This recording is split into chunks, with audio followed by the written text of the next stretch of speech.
Hello, everyone. It's Wednesday, April the 14th. Normally speaking, this would be a little bit of a dreaded day, thinking that our income tax filing and everything had to be done on the 15th. I think your estimates are still due in, but we have extended that out, and there's no point in me going back through all that.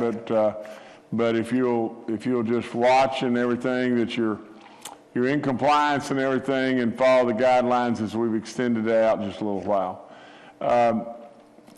I regretfully got to report to you we've lost 11 more great West Virginians.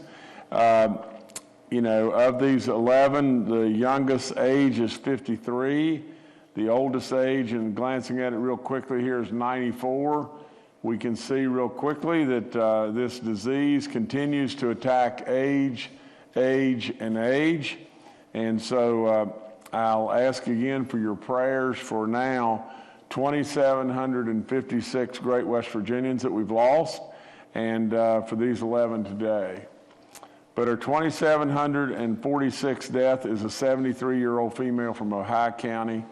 Our 2,747th death is a 77-year-old female from Wyoming County. Our 2,748th death is a 73-year-old female from Harrison County. Our 2,749th death is a 53-year-old male from Marshall County.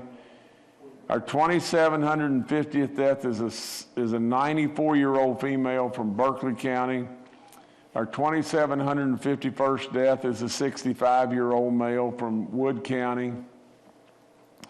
Our 2,752nd death is an 89-year-old male from Marshall County. Our 2,753rd death is a 56-year-old female from Cabell County. Our 2,754th death is a 90-year-old male from Wayne County. Our 2,755th death is a 59-year-old female from Raleigh County. Our 2,756th death in the state of West Virginia is a 68-year-old male from Putnam County. Please don't let them become a number. Please keep them in your prayers. We've had 413 new positive cases in the last 24 hours. Our daily positivity rate is at 3.57. That's very good. That means we've tested a lot of folks. Our cumulative positive number is down to 5.22.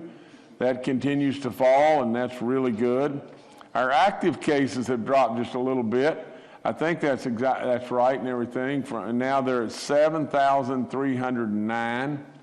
Our recovered cases are 137,138, and I think that trend line is starting, of the top graph, is starting to maybe get a little teeny bit better.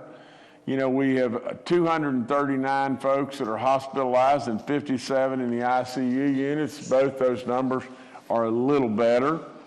We have 2 counties in the red, that's Boone and Berkeley. We've dropped Raleigh, and that's good. A reminder of our 65 and older group, please, if you have any symptoms at all, including just anxiety, go get a test.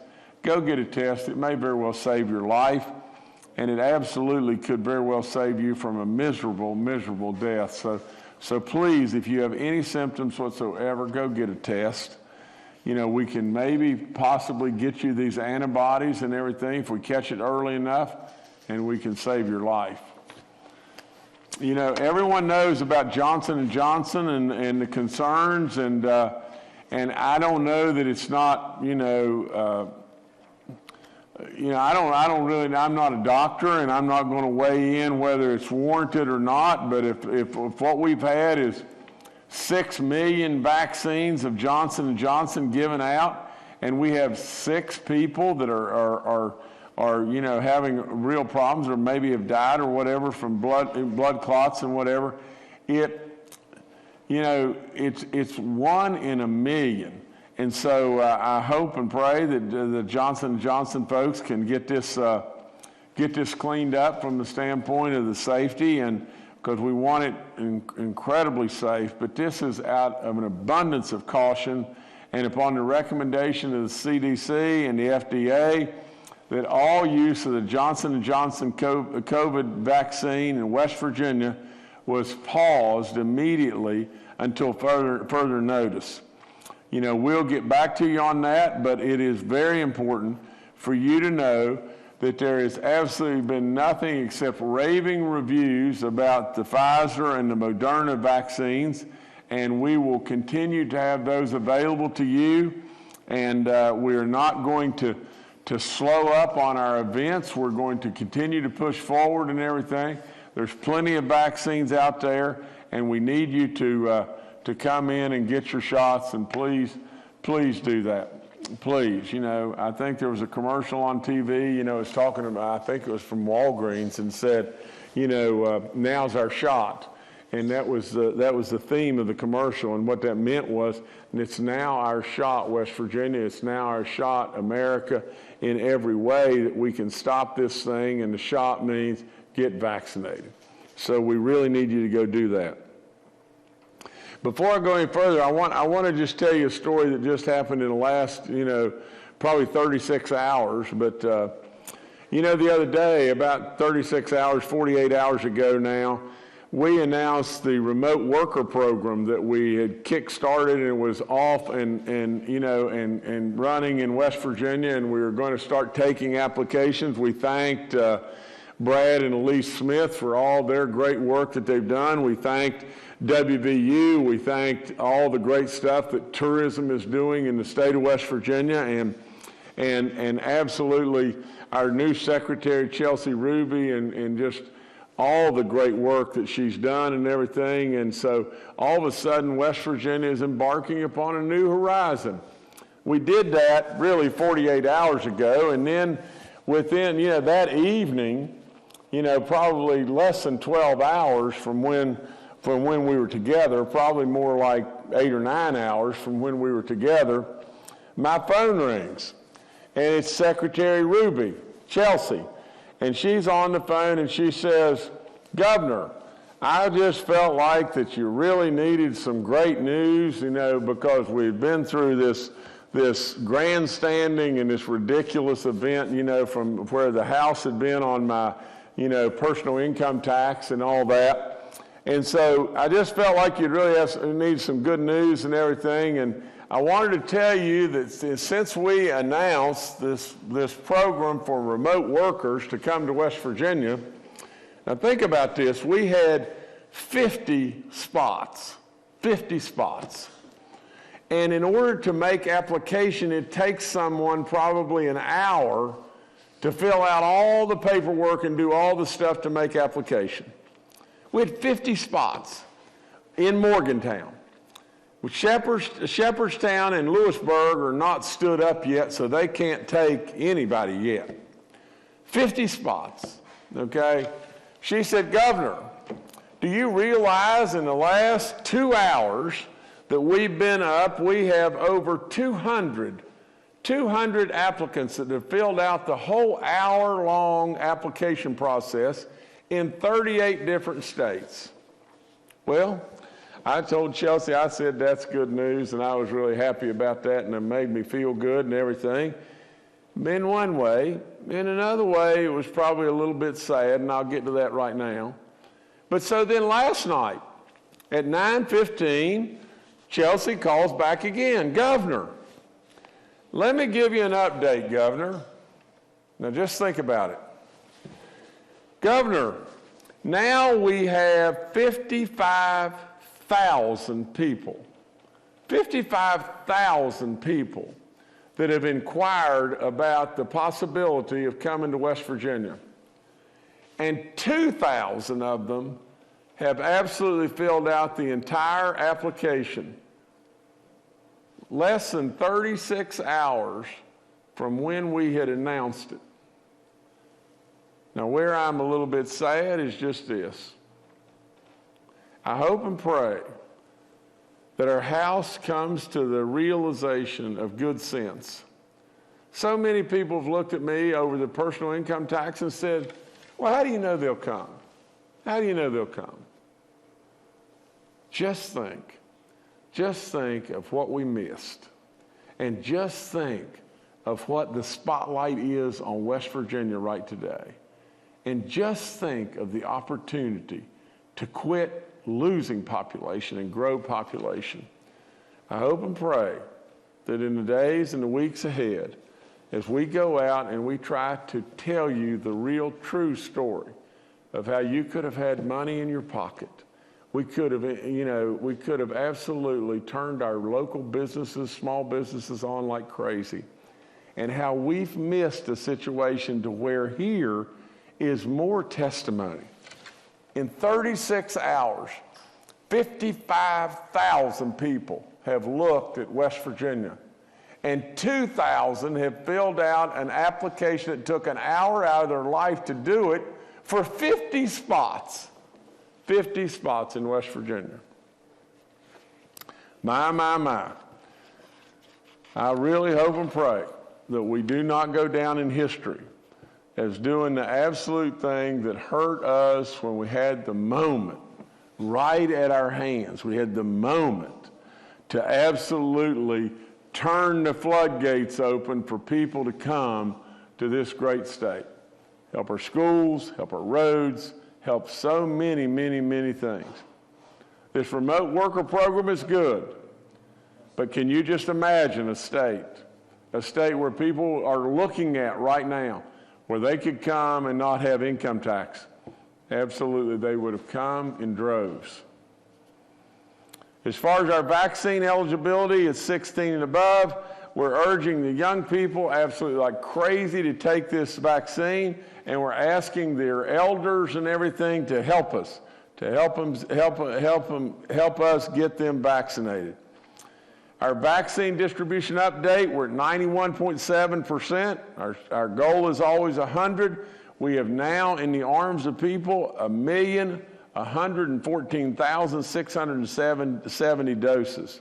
It's great work by a lot of folks. You know, folks in all the health clinics and folks on all the front line, our National Guard, DHHR, so many people are doing great work. As far as they're saving our wisdom or maybe even saving their lives, we stepped up, did we not? We have now in the arms of individuals 258,353 first shots, 65 and older. And absolutely 219,536 of them have absolutely gotten their second shot. We're over 75%. We keep pushing and pushing like crazy. We need to get to 95%, 85%. I got to tell you another little story real quick.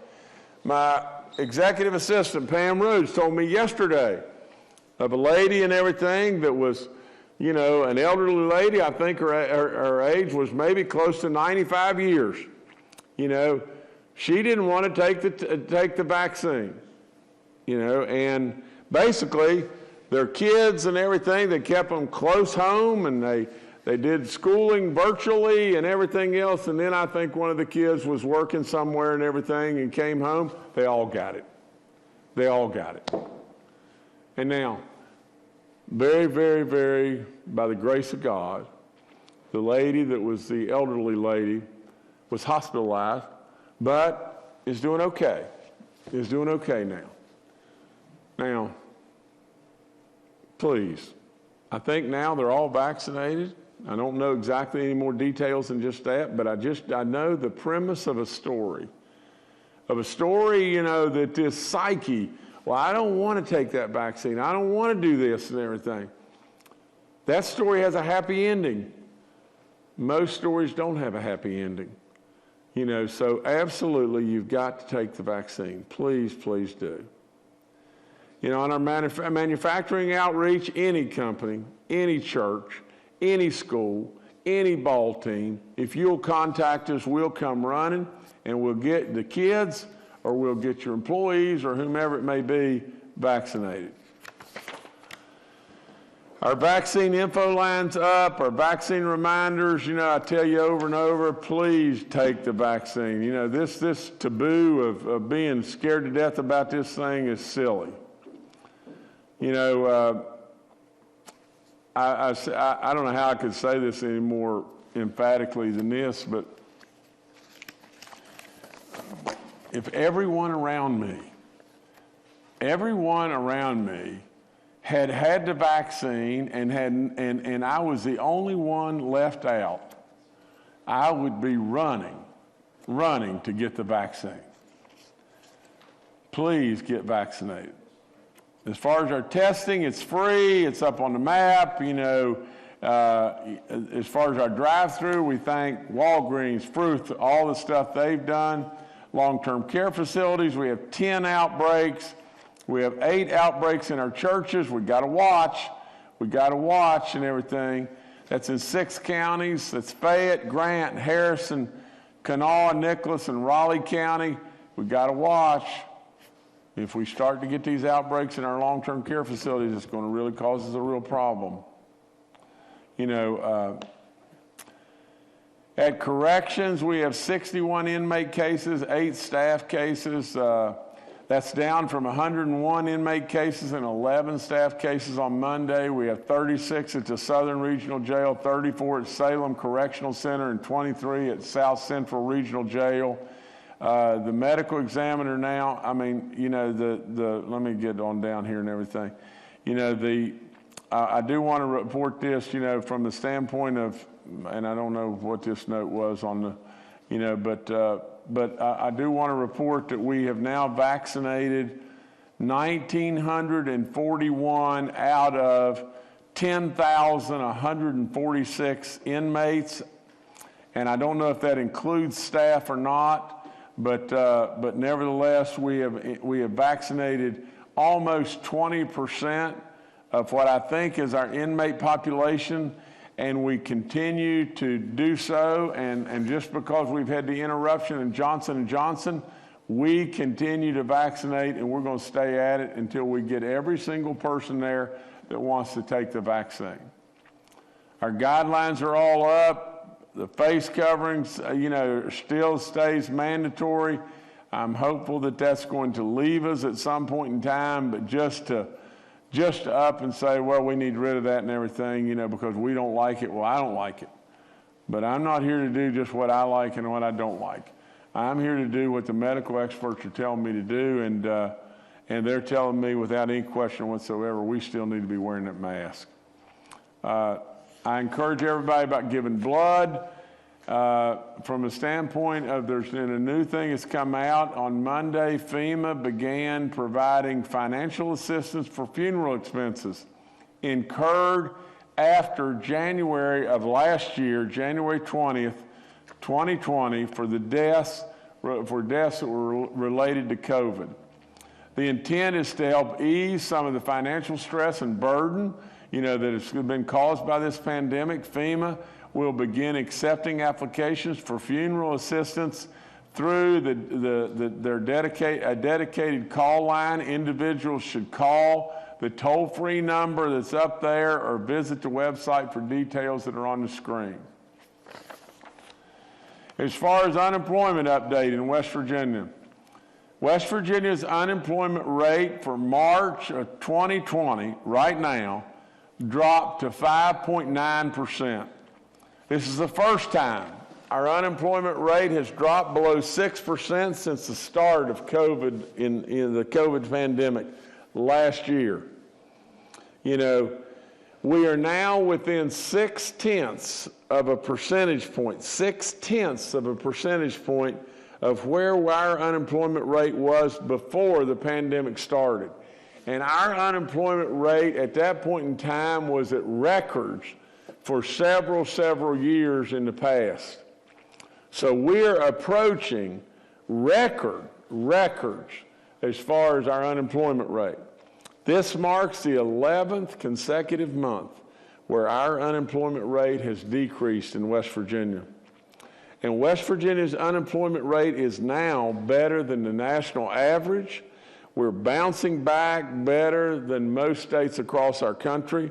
We continue to show the world that as we continue to push the right buttons in West Virginia, we're whipping this pandemic here, and we're doing so with our people that are back to work, and our economy is doing and built on a very solid foundation. We do continue to be that diamond in the rough that many, many, many folk missed. And so that's all I've got. I'll be answering your questions in just a few minutes, but thank you so much, and congratulations again to Chelsea and Brad and Elise Smith and all the folks that made this great thing happen in the state of West Virginia, because we have really shown the world again, and all of us should set up and take notice to the fact that, you know, if that one thing, a remote worker program, is driving folks to this state, gosh, what we've missed with the personal income tax. But we're going to keep going forward, and we hope and pray that at some point in time when the public really realizes it, the House will be right with us too. All right, thank you, Governor. Let's now go to Dr. Clay Marsh, our coronavirus czar. Well, good morning, and to reinforce a few of the things the governor mentioned, yesterday we acted very quickly as a state in pausing the Johnson & Johnson vaccine because the Food and Drug Administration with the Centers for Disease Control made that recommendation. And as the governor said, that this recommendation was based on 6 total cases out of 6.8 million vaccines of an extremely rare occurrence called central nervous system sinus thrombosis that is again, a 1 in a million event in people in the United States. The reason why the FDA and CDC, though, paused the Johnson & Johnson vaccine was because in this particular set of 6 incidences in women between 18 and 48 years old that occurred 6 to 13 days after the Johnson & Johnson vaccine, or that this was also associated with a reduction in the blood clotting factors, the platelets, which would be an unusual occurrence. And it resembles an immune-based problem that can happen related to the use of a particular blood thinning agent called heparin.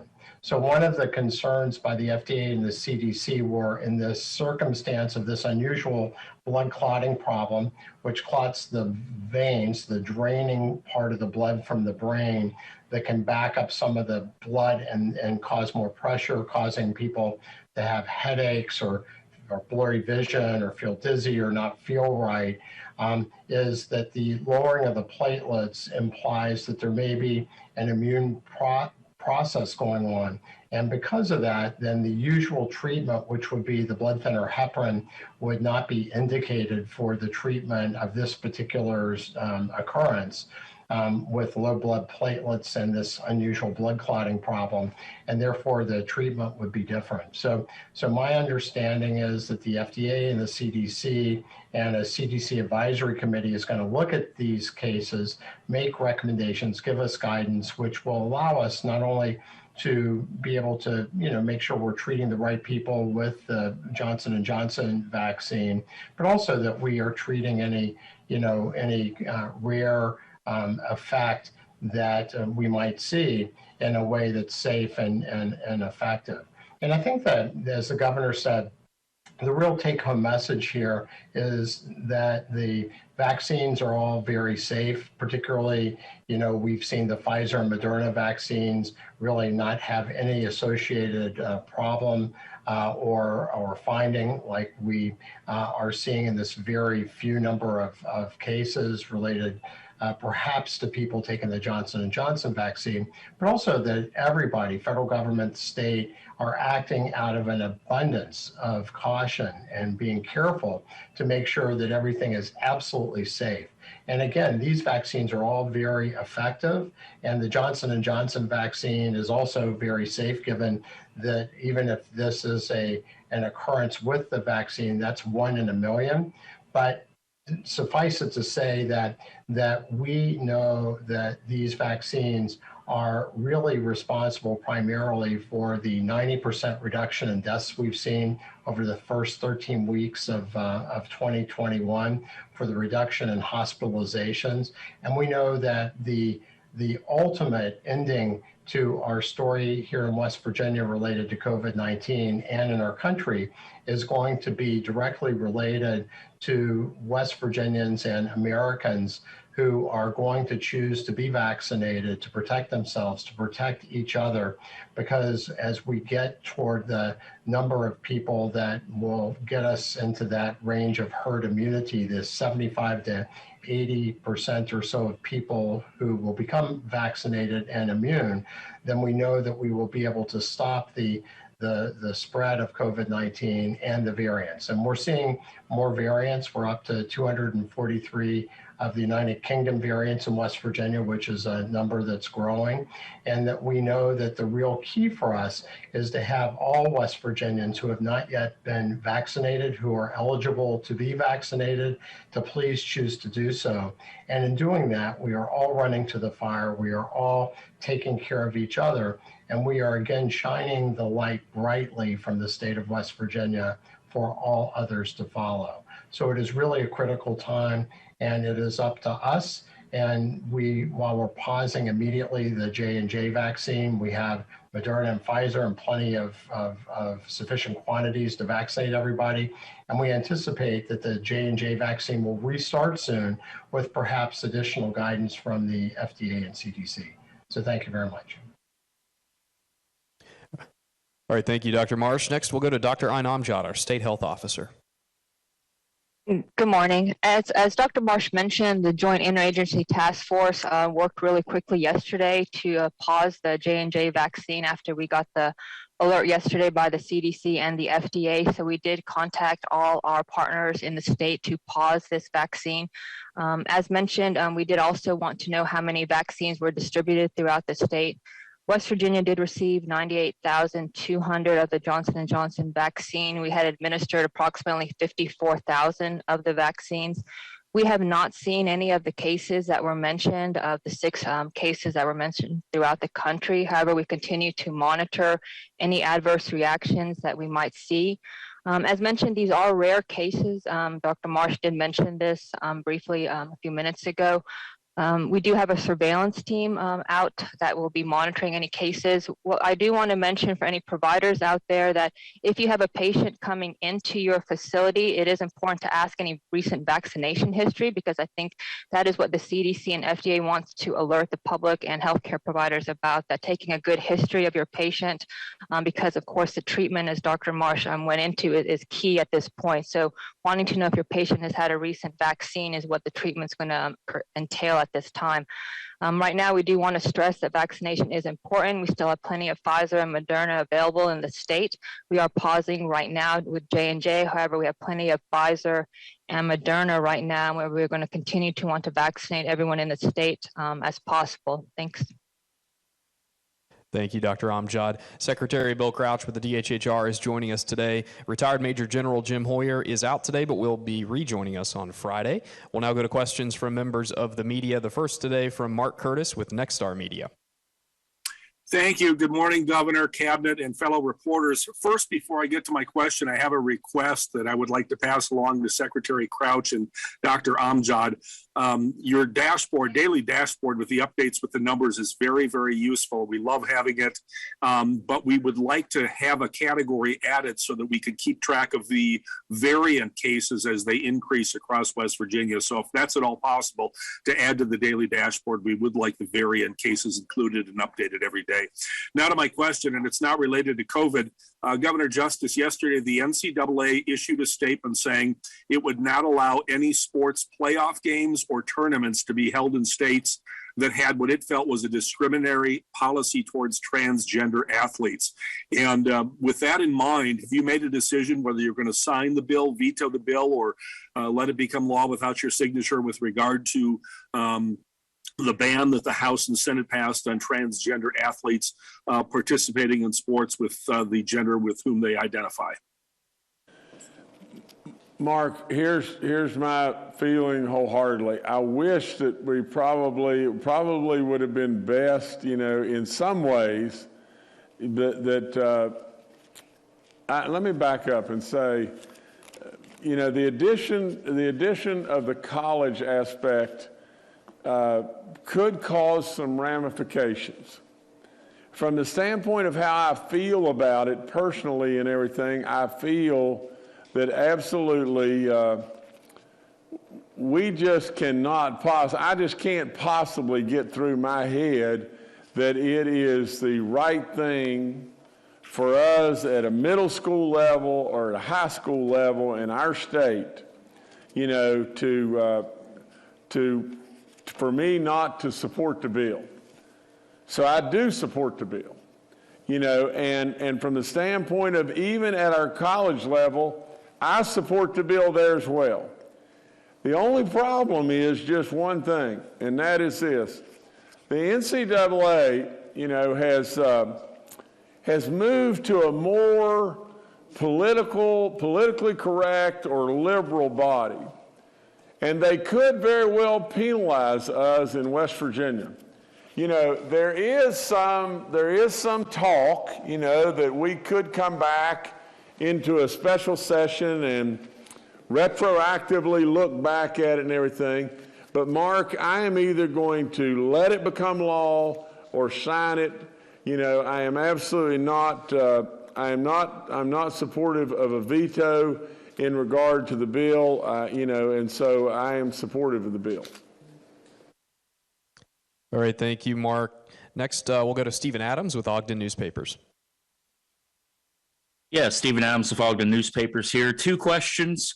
First off, in regards to the Johnson & Johnson issue, Dr. Marsh, I heard you say on Hoppy earlier that this might impact, I think we received, at least in the state, around 58,000, about 28,000 specifically for the state vaccine distribution efforts. So I guess my question in that regard is, compared to what we have in regards to Moderna, Pfizer, is this really going to be a big impact on what we are doing currently? It doesn't seem like it. And question number two for the governor in regards to the tax plan.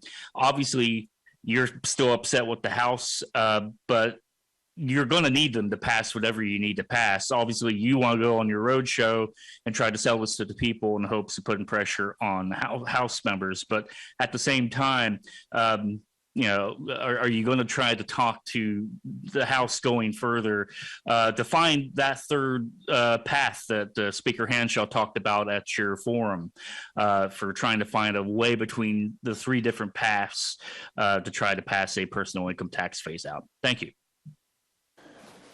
Well, Stephen, you got to remember just this. We all got together, all the majorities, House and the Senate and myself, and we all decided of the 10, 10, and 10 bills that we were going to run.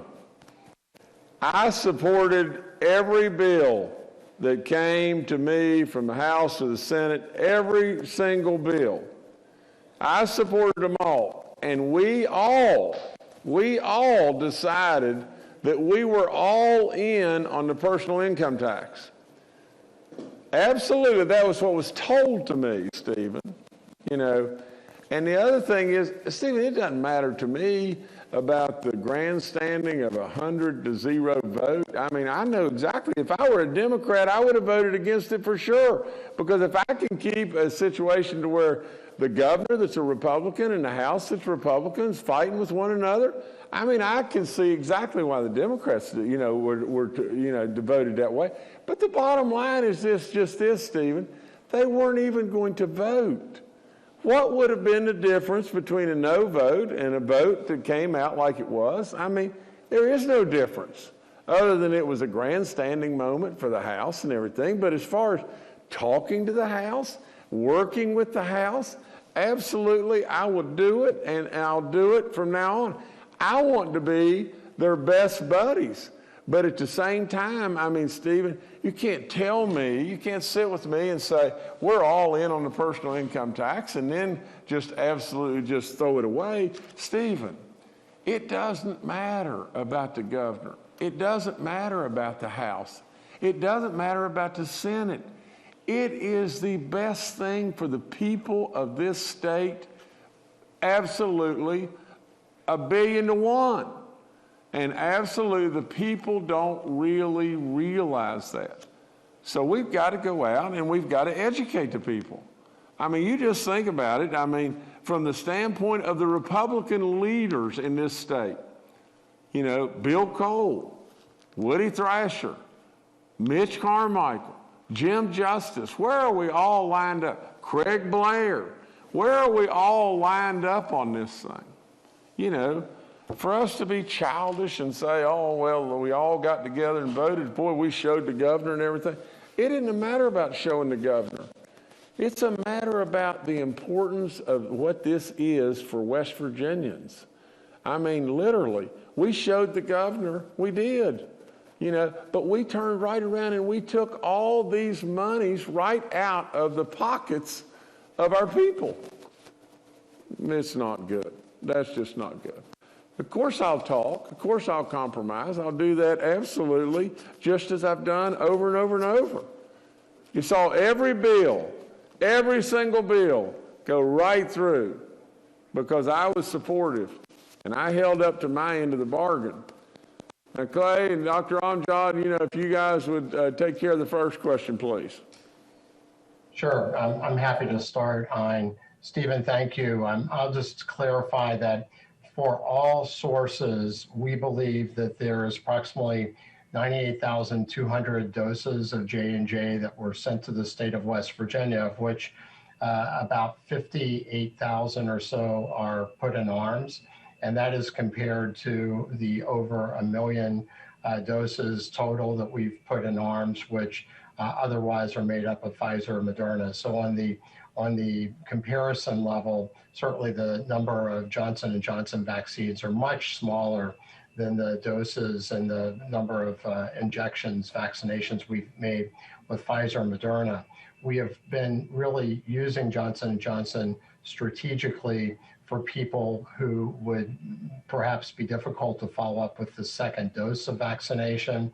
So people that have social instability, may have homelessness, may be homebound, maybe people in congregate settings that would hesitate to take a second dose of vaccine, or maybe people who may not be in the same place, like college students or others who may be, mobile. So we hope to, get Johnson & Johnson back into our portfolio, since it does have the benefit of having only a single dose to be, to allow us to fully vaccinate people.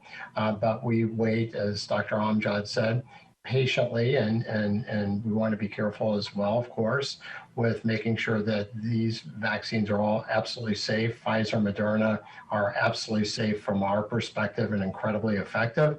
And Johnson & Johnson is absolutely very safe as well. But in this pause, we will make it hopefully even safer in our guidance for vaccination as it becomes reactivated. The only thing I want to add to that, as Clay mentioned, a lot of our choices for vaccines are due to logistical issues, but we also know time saves lives. So if people are willing to take vaccines and we have Pfizer and Moderna available, we're going to offer that to anyone as well. So time saves lives and vaccines are available. So we'll shift our logistical method and we'll get Pfizer and Moderna to the people that want the vaccine. So we are ready to move as we need to. So if J&J is on pause, then we have other vaccines to move and we'll get those to the people that want them. Thanks.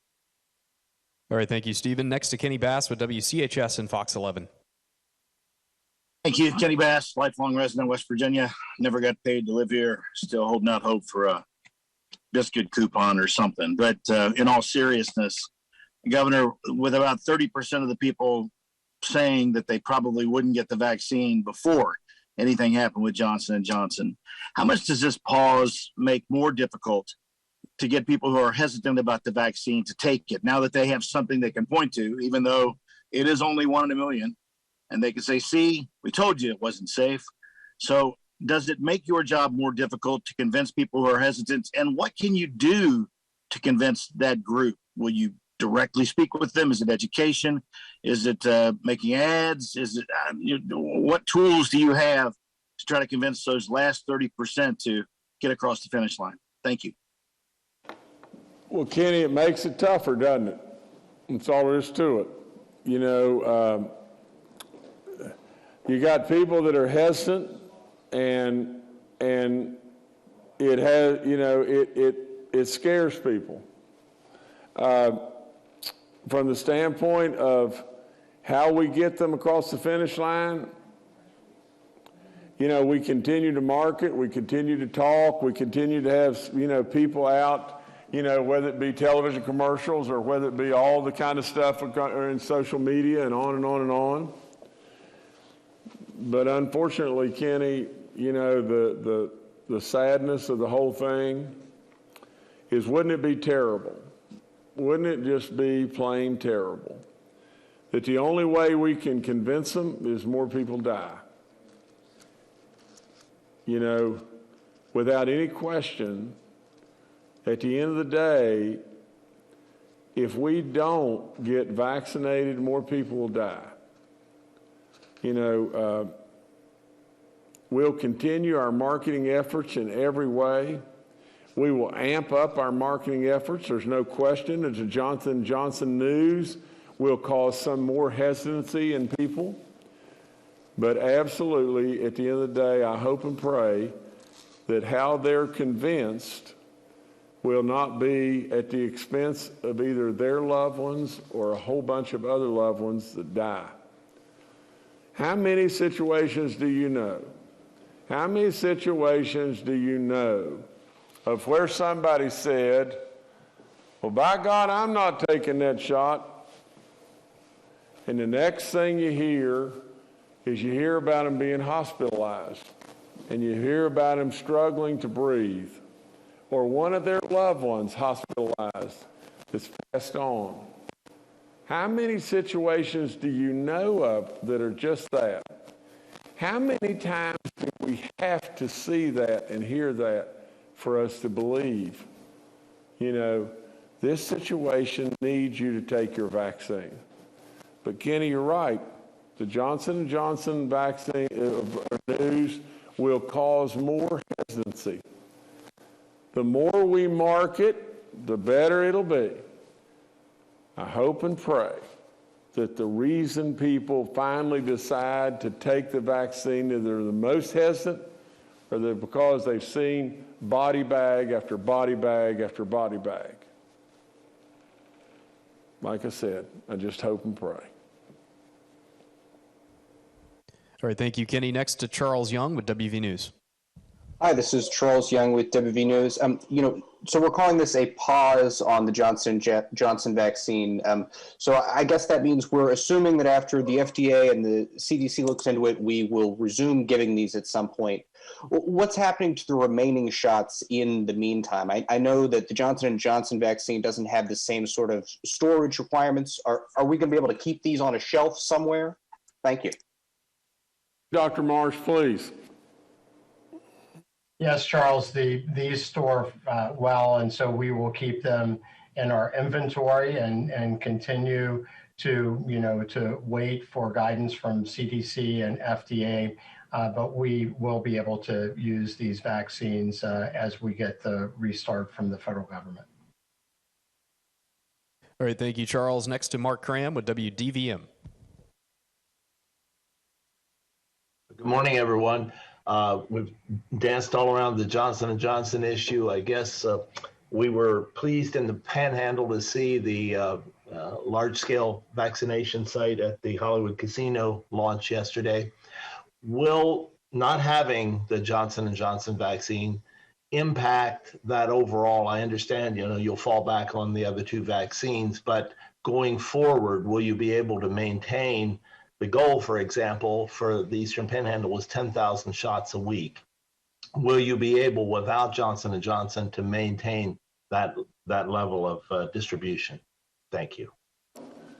Mark, I appreciate the question and everything. I'm going to have to defer to Dr. Amjad or Dr. Marsh, but the person really to answer that is General Hoyer, and he's not with us today. But if you guys can add something to it, please do. Governor, I can answer that. Mark, As far as I'm aware, we can. We've been getting increased doses from the federal government of Pfizer and Moderna. So as far as I'm aware to date, we should be able to meet those allocations. Yes. All right, thank you, Mark. Next to Paul Mullen with WCBC. Good morning, Governor. Good morning, panel. A question in general about people that have had the vaccination that may have symptoms and may seek additional medical treatment. Do you keep track of that? Do you have numbers on that? Do you have anecdotal stories on that? How often is that happening? Mainly because people hear that if you get the second shot, you're going to get a bad headache and you may have to have additional medical treatment. Are you keeping track of those type of stories and statistics? Thank you. Dr. Amjad or Dr. Marsh, it's you guys again, please. I'll start. Yes, so we do keep track of that. Any adverse reactions has to be reported to the acronym is VAERS. It's a Vaccine Administration Error Reporting System. So anything as mild as nausea, headache, anything like that does get reported. So if you get a shot at a certain clinic, that will get reported to that vaccine site, and that gets reported to that administration system, VAERS it's called. Anything really severe, of course, can get called into our hotline number. Dr. Elizabeth Sharman is our poison control center or hotline. Anything major reported gets called into our epidemiology call center line. I'll get called, Dr. Marsh will get called. So we get a lot of calls for anything really, really major, but anything minor, even headaches, nausea, rash, gets called into that and is reported. And all that information gets reported to the CDC, FDA, which is how they got this information of even the Johnson & Johnson pause. So yes, that's all reported, and we get weekly reports on those updates as well. But I don't know if Clay wants to add anything. The only thing I would add, and Ian did a really nice job of reviewing the process, is there's really two, I think, kind of distinct situations. So one is in the immediate time frame after vaccination, the first 24 to 48 hours, where people oftentimes will have some soreness in the arm, maybe some mild flu-like symptoms, et cetera.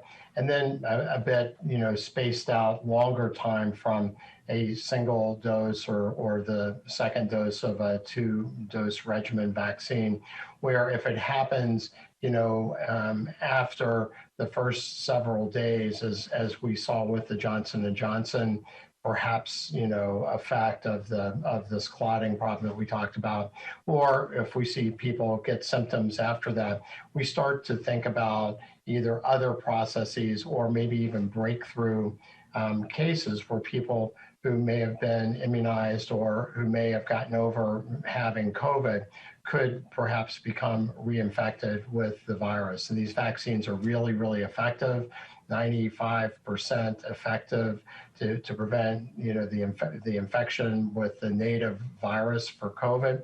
But we do see some people who, even though they've been vaccinated, can get infected, still protected against, hospitalizations, death after vaccination. But that is a bit of a different approach where we start to delineate the people that might have so-called breakthrough infections after vaccination.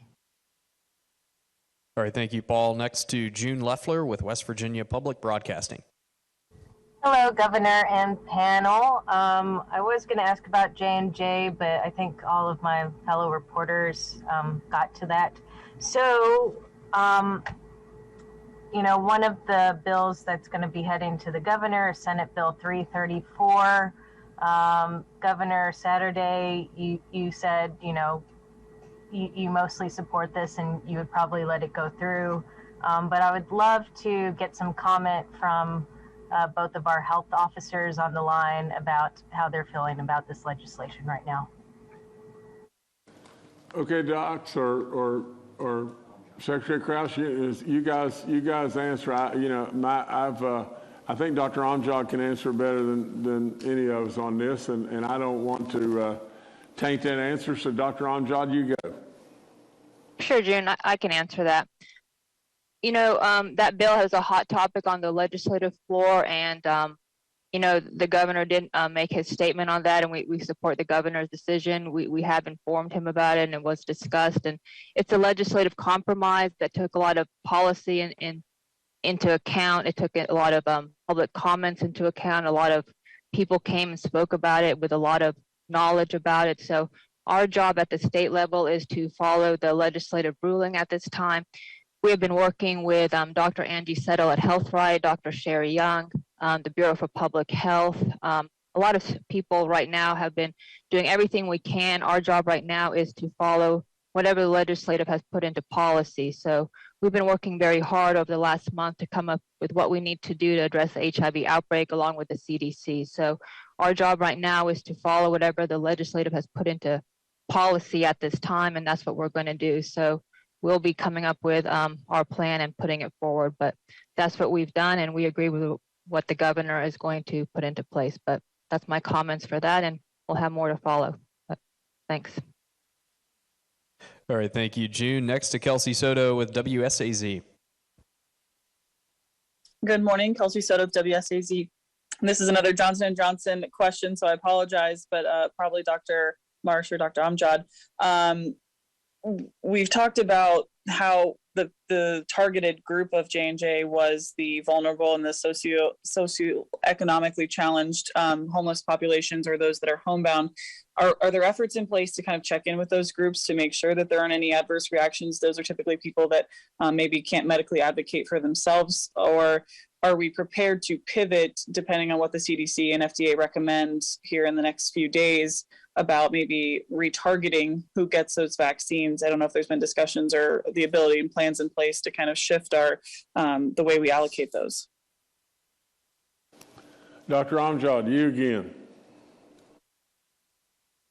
We did have that discussion here at the JIADA and actually with Commissioner Jividen. So we are following. Most of those were gone out to, as Dr. Marsh mentioned, to any place that maybe couldn't have a second dose due to logistical issues. So our goal right now is to follow any patient through a surveillance program and to see if they have any side effects. But speaking with even, for example, the inmate population, one dose was logistically easier, but we are also interested in getting many people vaccinated as quickly as possible due to the variant. So we are going to suggest and offer the Pfizer and Moderna vaccines, for example, in the correctional facilities, so that those discussions are being made. But we, logistics wise, one dose is easier even for people who don't want vaccines. But we want people to get the vaccine. So if they are agreeing to get the vaccines, we are just going to get it out there. So those things are in motion right now, but this information was just given to us yesterday. So we are working very hard to see what needs to be done. But we just had these discussions yesterday, this morning, and we are trying to move as quickly as possible to see what people want to do. But a lot of it has to do with even people not wanting to get 2 shots. So it's not just a logistical issue, it's a choice issue as well. So. All right, thank you, Kelsey. Next to David Beard with the Dominion Post. Hi, I'm passing along a question that was brought to me by some people. It has to do with school outbreaks. They told me that at a particular school, and I don't have permission to share the name of the school, it's not really relevant for the question, but that at this particular school, quite a number of students were asked to quarantine because a number of students at the school had tested positive. I can say that school doesn't show up as an outbreak school on the Department of Education website. So their question and their concern is that what is the school's responsibility for reporting these cases, and how does the state enforce a school fulfilling its responsibility or failing to? Thanks. Well, David, it's good to see you again. And under my executive order, the schools are mandated to work with the local health departments, and so I don't know how it could not be any clearer or be any clearer than that. But that's just that any positives or any outbreaks, they're mandated to be working with the local health department.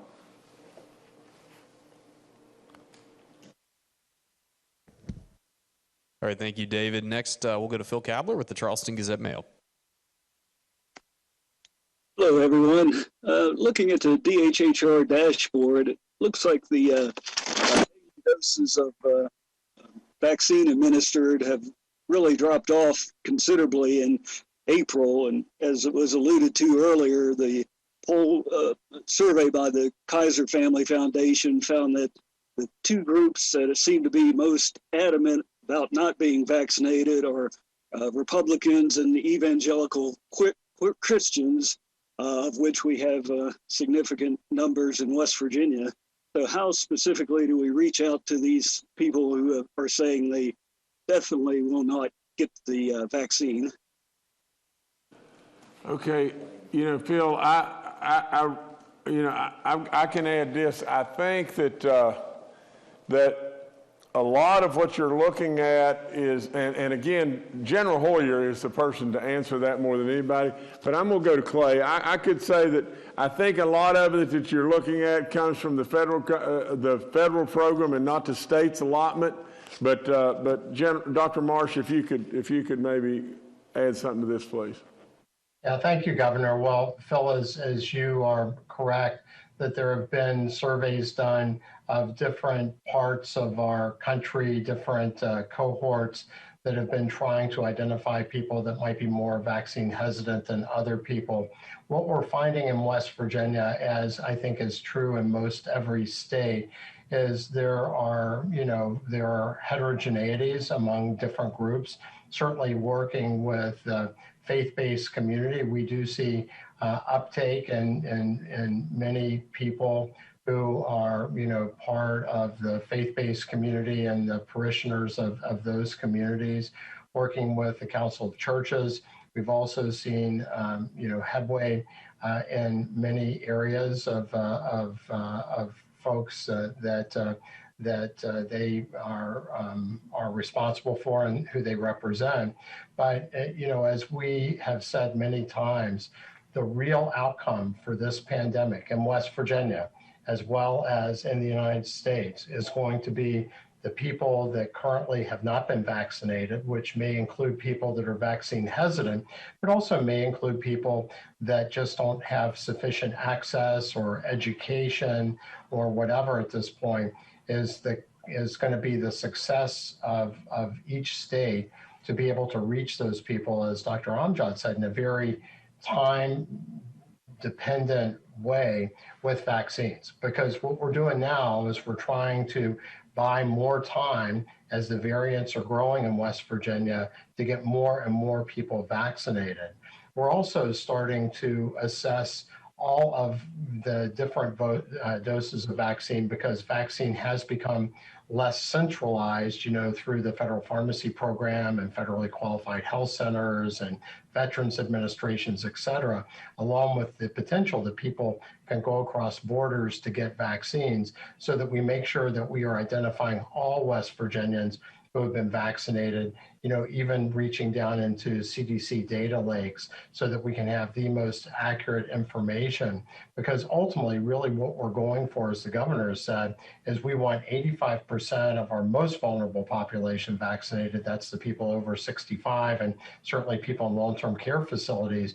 But we really want to see 50% and then 75% of our entire population vaccinated.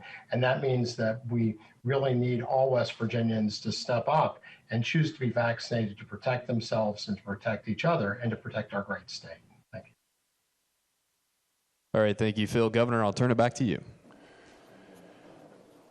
Okay, I just got an update on this too, and I think this is a fascinating number and everything, but Secretary Ruby Chelsea just sent word to my people. They just walked up and told me that now, as far as people that are inquiring about West Virginia's 50 spots right now on our remote worker program, now it is above 65,000, and it'll be at 75,000 before the end of the day. Now just think about that. In 48 hours, that many people are looking at West Virginia because they know all the good things that have been happening in West Virginia.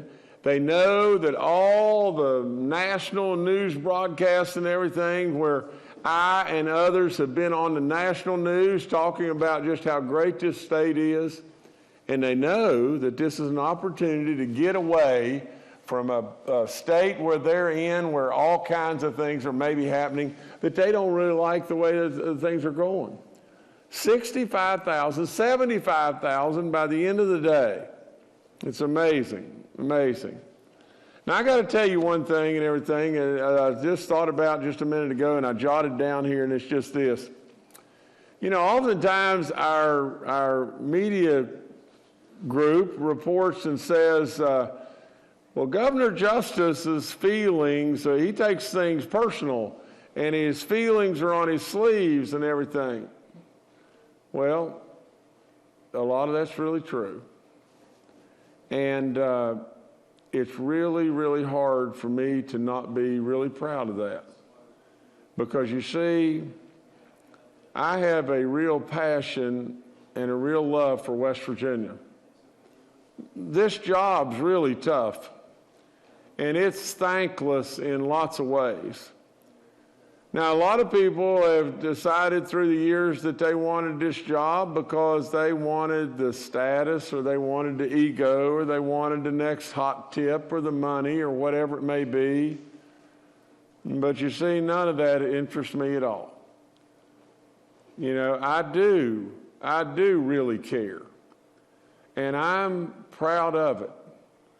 I grew up in a household where my dad, when a task became really, really tough, he looked at me, and when I said, Dad, there wasn't anything I could do, and he looked right at me as he grabbed me around my shirt and slammed me down on the desk and said, damn you, there's always something you can do, and you better damn well always remember that. Well, I'm telling you, my passion and my enthusiasm has taken me to where I am in all my life. Started out with grandparents that didn't have indoor plumbing. And absolutely, in my business career, in my career as your governor, the successes that we enjoy in lots and lots of ways are due to one thing, one word, and that's passion. Passion. You see, when I saw us miss the income tax opportunity, I knew what was out there. And right now, through the remote worker program, for 50 spots in this state, we have 75,000 people inquiring. I knew how important the income tax situation would be to a state that is losing population over and over and over. I knew literally how the world was looking at us. Now, in addition to that, I know how when we turned our back on people, our people, that we could have absolutely put more money in their pocket. And they don't understand it. It's almost like the people were surrounded in a scare tactic, a bubble that was saying to the people, we're going to tax you more, and it scared them. It scared them to the point where they absolutely did not understand. We took the money out of our people's pocket. We absolutely denied ourselves an opportunity to really grow. Yeah, I guess if you want to say, I wear my feelings on my sleeve, I could give a hoot in every way what the House did with their grandstanding effort. I only care just about this. Their grandstanding and showing their behind really just mooned our people. That's what they really did. You know, that's what I care about. I care about Toby that's out there that's busting his butt every day, or Edith that's working hour after hour in a second or third job. That we had the opportunity for them to have more money in their pocket. And we turned our back. I hate the fact for the flower shop or the dress shop that's downtown that all the people, if they had more money in their pocket, would have spent more money at those stores. I hate that. I really hate that the lobbyists controlled the day, The lobbyists that are absolutely controlling the day, and whether it be out-of-state money or whatever it be, special interest, I hate that. I hate the fact that the Senate stepped up right with me and absolutely said this is really important to West Virginia. And we absolutely just decided, well, we're not going to take it up. We're not even going to vote on it. And then even on top of that, we're going to just turn our behinds right to the people of West Virginia. Yeah, I guess I do carry my feelings on my sleeve. I guess I am absolutely all wrapped up in one thing, and that is just this. I am passionate. I do love our people. I really, really, really love this great state. And I want nothing but good for this great state. And I'm going to keep working at it every minute of the day until we achieve exactly that goodness. So as long as you have me here, I am going to be personal, and I am going to wear my feelings on my sleeve. I'm going to be willing to compromise and work and do anything and everything I can for one thing, and that is for goodness for all you. And I'm not going to stop. I'm not going to stop trying to do that because that is the only reason I'm here. I don't want anything for Jim Justice, period. So thank you so much, and God bless each and every one of you. You're really good. You're really good, and you deserve someone really working for you, and I'm going to do that. Thank you.